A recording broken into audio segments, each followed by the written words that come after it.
south of Wichita State University's main campus, but authorities say the woman is not a student and the crime was not connected to the university. The victim remains in critical condition as of Tuesday, November 18th. No further information about the victim's identity has been released. Military officials in Kansas are preparing to train 170 National Guard soldiers to help combat Ebola.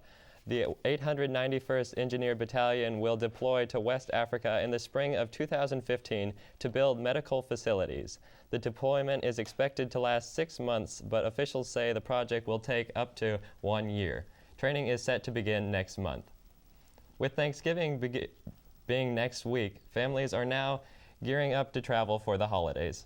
Channel 8 reporter Zaldi DeJungen joins us live at the Manhattan Regional Airport to tell us what to expect when it comes to this busy period. Zaldi? Johnny, things are currently calm here at the Manhattan Regional Airport, but in a week from now, as well as the following months, that's definitely going to change. This will be a familiar scene for many people in the next few weeks as airports all around the country prepare for the holiday season. Thanksgiving is one of the busiest travel seasons of the year. Peter Van Kuren is the director at the Manhattan Regional Airport. And while Manhattan is a smaller airport than most around the U.S., when it comes to this time of the year, that's actually an advantage. It's still going to be far easier and more convenient to go through our checkpoint and through our parking lot than it would be at a lot of the larger airports. That doesn't mean this airport won't have any problems when it comes to the increased number of passengers. The parking lots become very, very full. We end up putting cars on grass and every available space. Manhattan Regional is also in the middle of a terminal expansion, and with construction everywhere, some might think that could cause more issues with higher traffic. But Van Kuren says they have nothing to worry about. There'll be more people, but it really won't be an issue in terms of the operation of the flights and folks being able to get through security. With that being said, Van Kuren does have one request to make the travel experience much smoother. Now we ask if folks can catch a ride to the airport, they should try to do that. An added thing to make your holiday season a lot less stressful.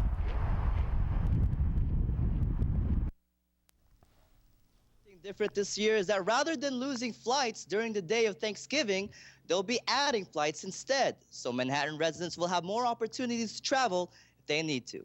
Live from the Manhattan Regional Airport, Zaldi DeJungen, Channel 8 News. Thanks, Zaldi. The stress of traveling is one of many holiday pressures. Yeah, I haven't even started thinking about buying presents yet, but I know I'll be on a budget. It can be a tough living up to the holiday expectations, but reporter Megan Miller is here to share a story about how a local organization relieves some of that pressure. That's right, Johnny. This time of year is all about giving, and not just giving presents. The holiday spirit is coming out early this year, and as people share themselves with those who might not be as fortunate, I took a closer look.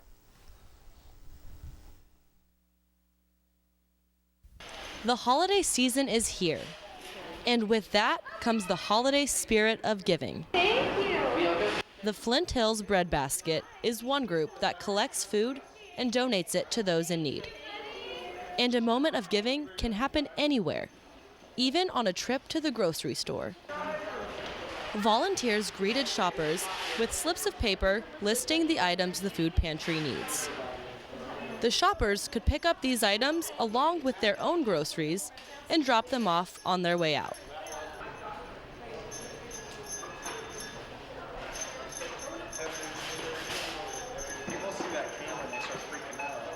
It's just getting out to the community, telling them what our needs are, and asking if they have extra time to volunteer. I'm in a leadership class at K-State, and we had an opportunity to get involved with the Flint Hills Bread Basket, and we were learning about hunger and whatnot, and I felt like this was a better way to get involved outside of class as well.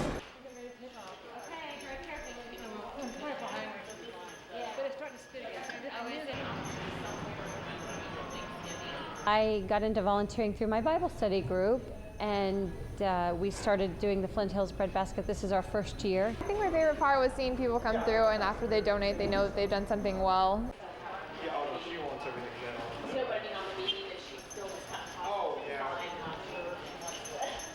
The only real difference in the holiday season is that we give out Thanksgiving baskets and Christmas baskets, so we ask things specific for the baskets.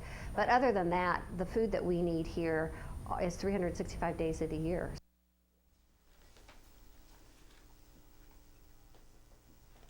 The Breadbasket is also hosting a community Thanksgiving dinner on Old Chicago on Thanksgiving Day from 11 to 2. Then on December 5th, they're putting on their annual parade. And it's not too late to sign up to enter a float in the parade. Any organization or business can sign up on Downtown Manhattan KS.com under the events section. Thanks, Megan. That sounds like a great way to get involved. We're going to take a quick break, but when we come back, we'll check in with one of our reporters about the state of the same-sex marriage in Kansas. We'll also go live to the K-State Student Union. Stay tuned. Hey animal lovers, if you haven't heard, the Sunset Zoo's website is full of information on news, upcoming events, how to get involved, and much more. You can also stay up to date with the zoo by following along on social media sites like Twitter, Pinterest, and Facebook for even more content and become a part of the Sunset community. So get online and check out sunsetzoo.com today.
Welcome back to Channel 8 News. I'm Johnny Harvey. And I'm Alec Gardner. For the past month, Channel 8 has brought you a story of a local couple fighting for marriage rights. Since our last report on November 12th, judicial action from the Supreme Court has become the beginning for some very big changes in Kansas's marriage laws. Channel 8 reporter Alyssa Lowley has the story. That's right. We had the opportunity to meet back up with Darcy and Jolene and share their special day. Legally married couple. It was a moment 19 years in the making. On November 13th, 2014, Darcy Bonenbless and Jolene Hickman shared their first kiss as a legally married couple right in front of the Riley County Courthouse. And this just makes it legal, and now we're equal with everybody. Family, friends, media, and even complete strangers all crowded into the courthouse hallway to show their support for this couple who'd been denied their license the month before. You know, equality has gone through many kind of transitions in this country, and that we get to see this moment in our lifetime. Darcy and Jolene said they were touched by the support they received to make their marriage legal in their home state. Wow, I mean the support, that's amazing, amazing. Yeah. Since the Supreme Court ruling came late the previous day, Darcy, Jolene, and their guest had to wait nearly an hour and a half for the judge to confirm the legality of their marriage. For this to finally happen, it's a big step. It's a walk on the moon for us. But all that waiting finally paid off when Darcy and Jolene were granted what they'd been fighting for almost 2 decades, a marriage license.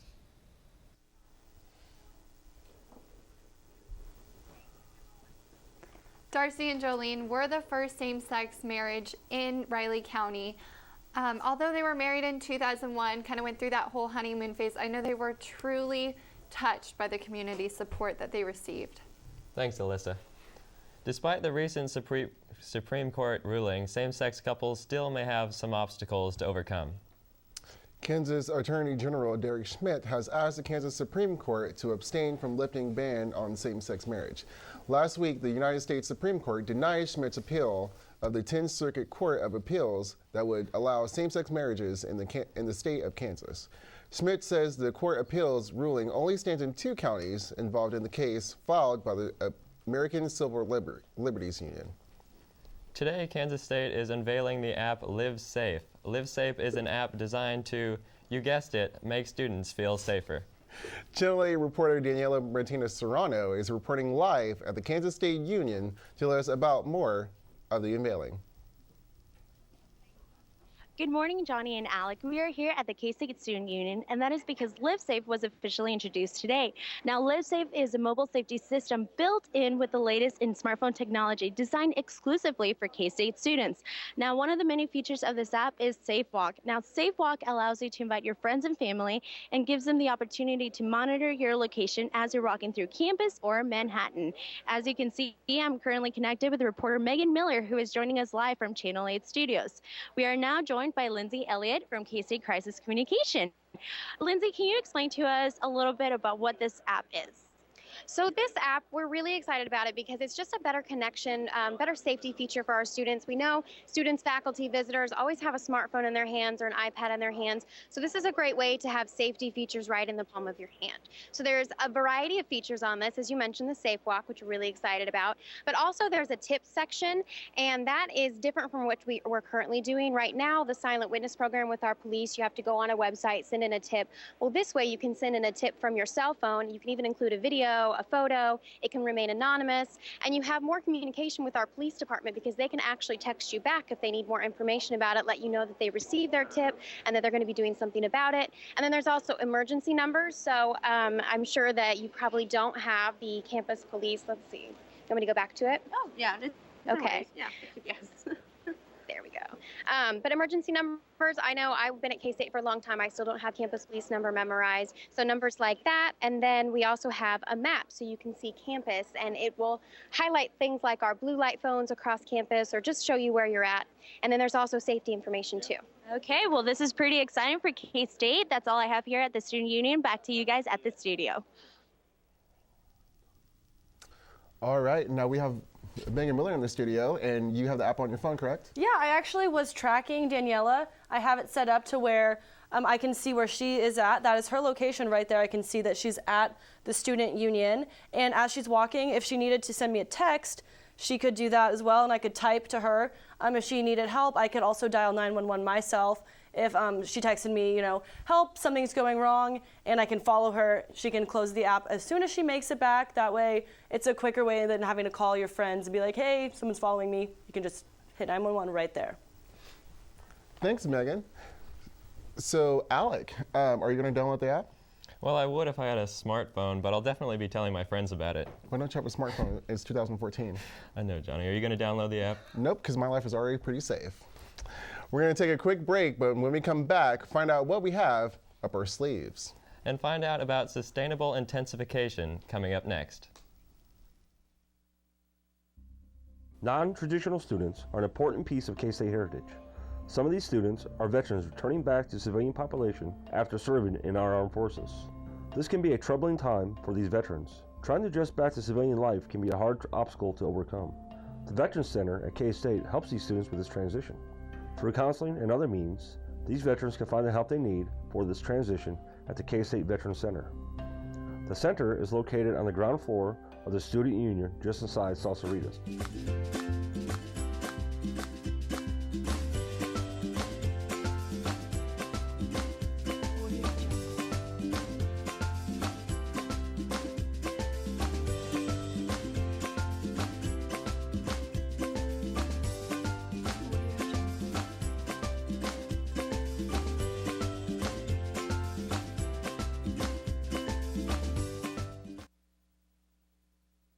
Jordan. I'm Michael. I'm Maureen.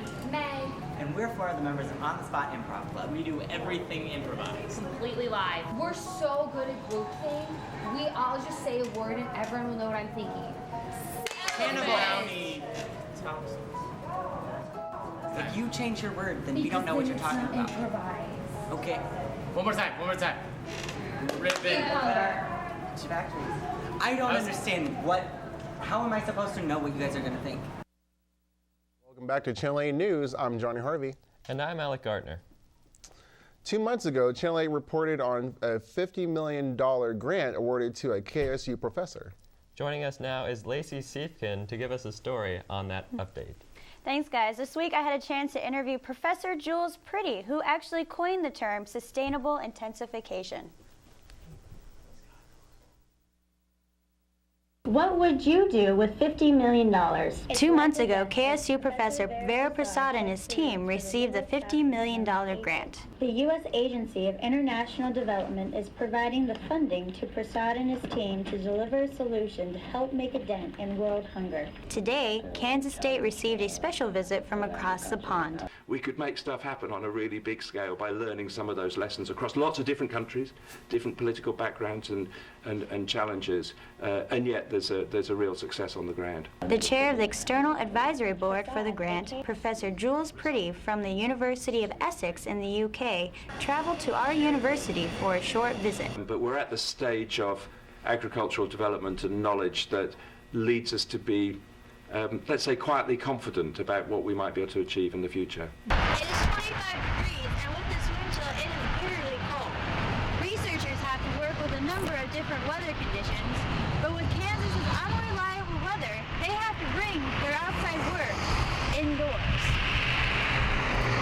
This lab here is to really develop a package of practices for our farmers so that they can manage their crops better and be more resilient to these changes in the weather. Professor Pretty states, I'd like to see our future agricultural systems do more and do better from the existing land. And that's really what sustainable intensification means. It means let's intensify and make better use of existing land, but do it in a way that's good for the environment.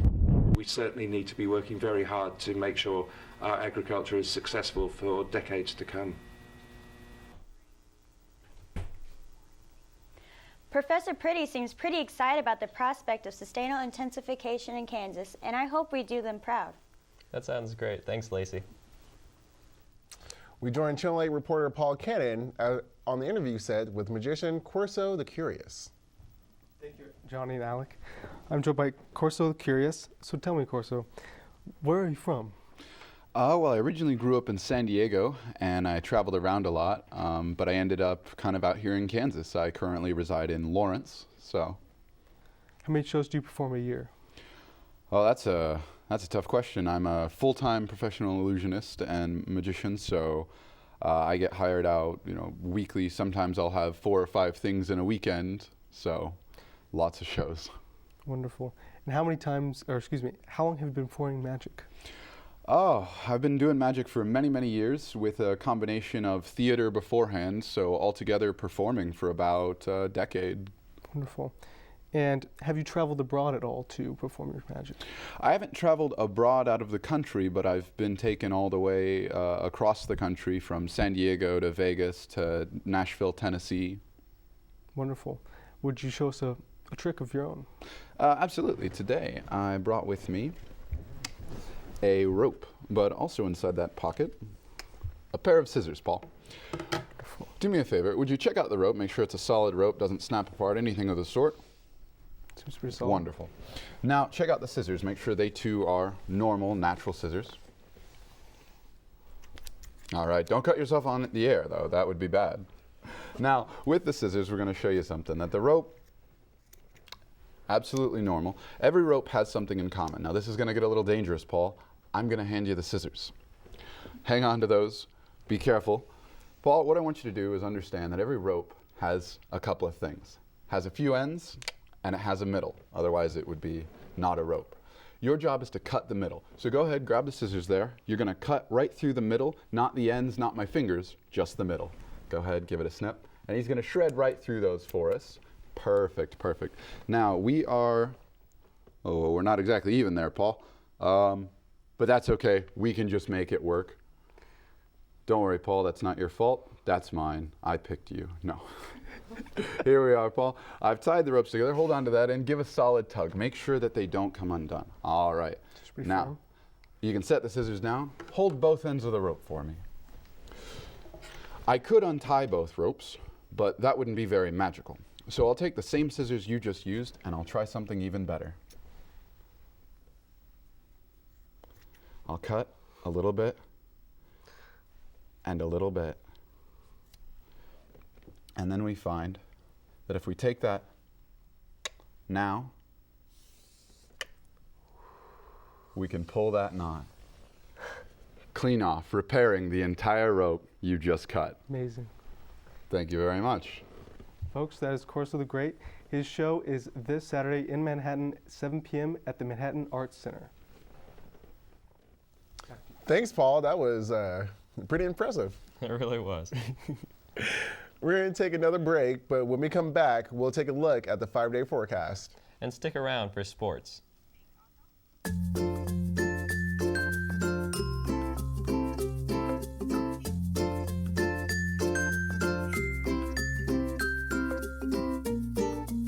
Benefits for volunteering for the younger kids, for the middle school kids especially, I think it's really just fun and it's experience with animals that you don't get all the time.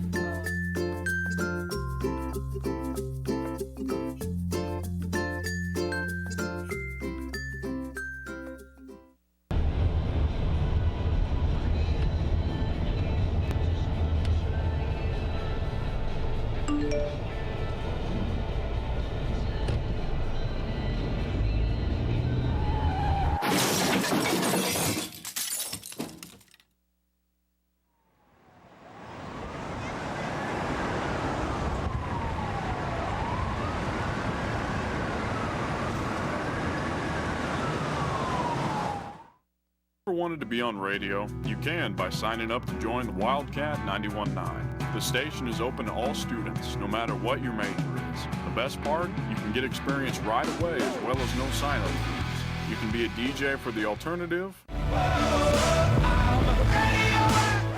and hip-hop and rap rotation. Or report for news and sports. Wildcat 91.9, KSDB, Manhattan. Welcome back to Channel 8 News. I'm Johnny Harvey. And I'm Alec Gartner. With cold weather upon us, it's important to be prepared for the worst. We go outside to weatherman Joel Garver, who's got some tips on how to prepare your vehicle for the winter. Thanks, guys. With the cold weather rolling in, a lot of students don't think about what types of things to have in their car in case of an emergency with the cold. So today we're going to talk a little bit about some good things to have in your car in case you get stranded or have some sort of other emergency. So right here, we've got the shovel, which is a good thing to have in the back in case you get stranded in the snow. We've also got some jumper cables and a couple of blankets. Now we'll move around to the inside to see that we have got an ice scraper with a brush, which is always good to clean off your windshield and your windows. We've got some gloves here to keep your hands warm. That's good for inside the car and outside. We've got an extra pair of socks as well as a water and some snacks just in case you get stranded. And finally, we've got an extra coat, which is always good to have because you never know how cold it's going to be. So now we will go ahead and take a look at the national map. We've got 40 degrees in Eugene, Oregon. Down in Los Angeles, it's a little bit warmer. It's 67 degrees. As we move across the Midwest, we've got 42 degrees in Denver. And moving to the East Coast, we see low 30s in Boston and Washington, D.C., while Miami is seeing some warmer weather, checking in at 68 degrees this morning. We'll go to our second national map, where we see some showers in the Northwest. Partly cloudy skies across the Midwest and South, down into Texas and Florida. While up north in Minneapolis, they'll actually see some snow flurries throughout the day. Moving on to the Kansas map, we see sunshine across the state, but don't let that fool you. There is a steady 10-mile-an-hour wind out of the northwest that will go throughout the entire afternoon and make it still a little bit chilly, but for the most part, a good temperature. Now to the 5-day forecast.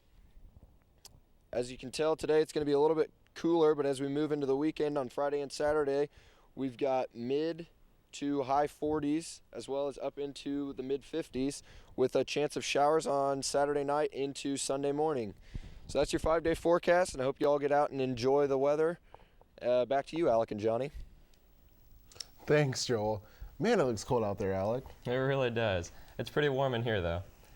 K-State has had an exciting week in sports, and we are joined now by reporter Mary Claire Cunningham, who's here to fill us in. Thanks, Alex. This week has been a super successful one. First, let's take a look at men's basketball. Earlier this week, the Wildcats had a close and competitive game with the UMKC Kangaroos. The first half of the game was led by the Kangaroos, but the Wildcats showed a much improved defensive effort coming into the second half. Marcus Foster, Thomas Gibson, and Stephen Hurt led the scoring from Kansas State. They opened the second period on a 12-6 run, including back-to-back three-pointers by Marcus Foster. The highlight of the second half was Justin Edwards sealing the game with a steal and an and-one dunk. Moving on to women's basketball, last night was a great win for the Lady Wildcats. Kansas State pulled ahead of the UMKC Kangaroos early in the first half of the game. Senior Haley Tejada grabs a rebound and drives it back down the court for a Kansas State basket. Leaders were sophomore forward Erica Young, who registered a career night in just 15 minutes off the bench with a game high of 13 points plus 3 blocks and 2 steals. Big shot blocked by 6'5" Bree Lewis sparked the Wildcat defense later in the game. Cats dominate the Kangaroos 65-36. Kansas State women will continue their home stretch Friday at 7 p.m. against the Hampton Pirates. And for wins across the board, we're going to need Wildcat football to come off their bye week strong. The away game on Thursday against the West Virginia Mountaineers is going to be a tough one. Last game against the TCU was a sad loss for the Wildcats with a game separation of 21 points. Number 12 Kansas State Wildcats will play the West Virginia Mountaineers at West Virginia this Thursday at 7 p.m.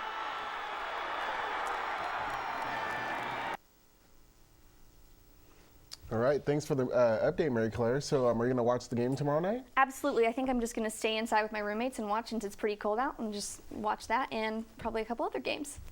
Very good. Yeah, I think I'm going to go to a bar and probably check out the Chiefs-Raiders game as they play on Thursday Night Football this week. Absolutely. Yeah, should be good. We're going to take one last break, but when we come back, we will look at a final weather. Stay